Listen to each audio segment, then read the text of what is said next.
ಎಲ್ರಿಗೂ ನಮಸ್ಕಾರ. Welcome to my channel. ಇವತ್ತು ಲೆಫ್ಟ್ ಓವರ್ ರೈಸಿಂದ ಇನ್ಸ್ಟೆಂಟ್ ರಸಮ್ ರೈಸ್ ಮಾಡಿ ತೋರಿಸ್ತಾ ಇದ್ದೀನಿ. ಫಸ್ಟು ಒಂದು ಕುಕ್ಕರ್ನಲ್ಲಿ ಎಣ್ಣೆ ಹಾಕ್ಕೋಬೇಕು. ಎಣ್ಣೆ ಹಾಕ್ಕೊಂಡ ನಂತರ ತುಪ್ಪ ಹಾಕ್ಕೋಬೇಕು. ತುಪ್ಪ ಬೇಕೇ ಬೇಕು, ರಸಮ್ ಅಂದರೆ ಮತ್ತು ತುಪ್ಪ ಮುಂದಿರಬೇಕು ಸ್ವಲ್ಪ. ಮತ್ತು ತುಪ್ಪ ಕಾದ ತಕ್ಷಣ ಸಾಸಿವೆ ಹಾಕಬೇಕು. ಸಾಸಿವೆ ಚಟ್ಗುಟ್ಟಿದ ಮೇಲೆ ಹಿಂಗೆ ಹಾಕಬೇಕು. ಬೆಳ್ಳುಳ್ಳಿ ಹಾಕೋರು ಹಾಕೋಬೋದು, ಆಪ್ಷನಲ್ಲು.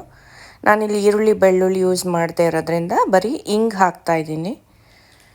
ಸೊ ಹಿಂಗೆ ಹಾಕಿದೆ. ಈಗ ಹಿಂಗೆ ಹಾಕಿದ ನಂತರ ಕರಿಬೇವಿನ ಸೊಪ್ಪು ಹಾಕಬೇಕು. ಫ್ರೆಶ್ಶಾಗಿ ಘಮ ಚೆನ್ನಾಗಿ ಬರುತ್ತೆ.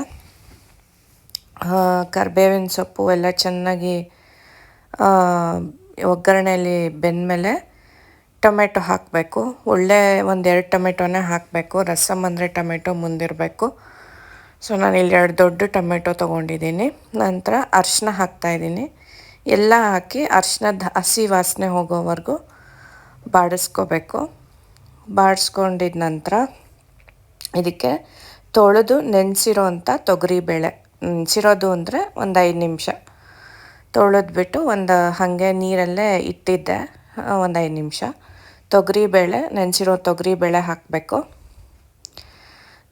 ಇದಾದ ತಕ್ಷಣ ಇದು ಹಾಕಬೇಕು, ಅನ್ನ.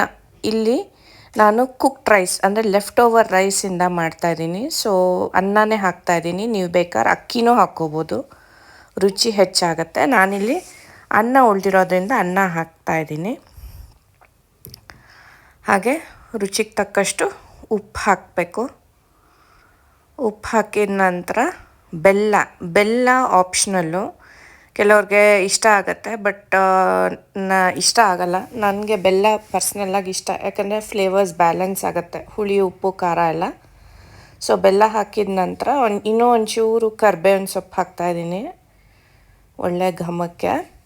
ಕರಿಬೇವಿನ ಸೊಪ್ಪು ಹಾಕಿದ ನಂತರ ಸಾರಿನ ಪುಡಿ ಅಂಗಡೀಲಿ ಸಿಕ್ಕಿದ್ದು ತೊಗೋಬೋದು. ಮನೇಲಿ ಮಾಡಿದ್ದ ಸಾರಿನ ಪುಡಿ ಅಂದರೆ ರಸಮ್ ಪುಡಿ, ರಸಮ್ ಪೌಡರ್ ಅಂತಾರಲ್ಲ, ಅದು ಹಾಕಬೇಕು.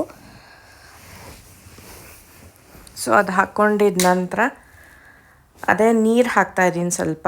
ಆಮೇಲೆ ನಂತರ ಹುಣಸೆ ಹಣ್ಣಿಂದು ಪಲ್ಪ್, ಹುಣಸೆ ಹುಳಿ, ಆಮೇಲೆ ಕೊತ್ತಂಬರಿ ಸೊಪ್ಪು ಹಾಕ್ಬಿಟ್ಟು ಚೆನ್ನಾಗಿ ನೀರು ಹಾಕಬೇಕು.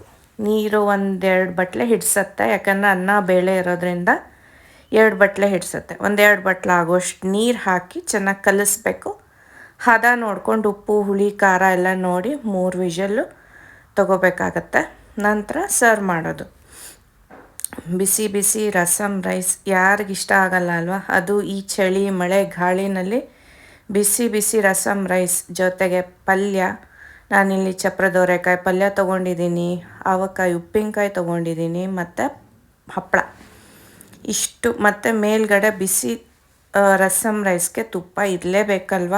ಆಹಾ, ಇವಾಗ ಕಲಿಸ್ಕೊಂಡೆಲ್ಲ ಮಿಕ್ಸ್ ಮಾಡ್ಕೊಂಡು ತಿಂತಿದ್ರೆ ಸೂಪರಾಗಿರುತ್ತೆ. ನೋಡಿ, ನಾನು ಫಸ್ಟ್ ಬೈಟ್ ಟೇಸ್ಟ್ ಮಾಡ್ತಾಯಿದ್ದೀನಿ. ಕೈಯಲ್ಲಿ ಇಟ್ಕೊಳ್ಳೋಕ್ಕೆ ಆಗ್ತಾಯಿಲ್ಲ, ಅಷ್ಟು ಬಿಸಿ ಇದೆ. ಇವಾಗ ಫಸ್ಟ್ ನನಗಿಷ್ಟವಾದ ಪಾಪಡ್ ಜೊತೆಗೆ ಟೇಸ್ಟ್ ಮಾಡ್ತಾಯಿದ್ದೀನಿ. ಸೂಪರ್ ಯಮ್ಮಾಗಿತ್ತು. ಯಾವುದೇ ಅಡುಗೆ ಬಿಸಿ ಬಿಸಿ ತಿಂದರೆ ಚೆಂದ ಅಲ್ವಾ? ಆಗ ಮಾಡಿ ಆಗ ತಿಂದರೆ ಅದರ ಮಜಾನೇ ಬೇರೆ. ನೋಡಿ ಎಷ್ಟು ಚೆನ್ನಾಗಿದೆ, ಮತ್ತು ರುಚಿನೂ ಕೂಡ ಸೂಪರಾಗಿತ್ತು. ನೆಕ್ಸ್ಟು ಚಪ್ರದೋರೆಕಾಯಿ ಪಲ್ಯ ಎಲ್ಲ ಮಿಕ್ಸ್ ಮಾಡ್ಕೊತಾ ಇದ್ದೀನಿ. ಒಂಚೂರು ಹಪ್ಪಳ, ಉಪ್ಪಿನಕಾಯಿ ಇಷ್ಟಿದ್ಬಿಟ್ರೆ ಆಗೋಯ್ತಲ್ವ ರಸಮ್ ರೈಸಿಗೆ. ಇನ್ನೇನು ಬೇಕು ಅಲ್ವಾ?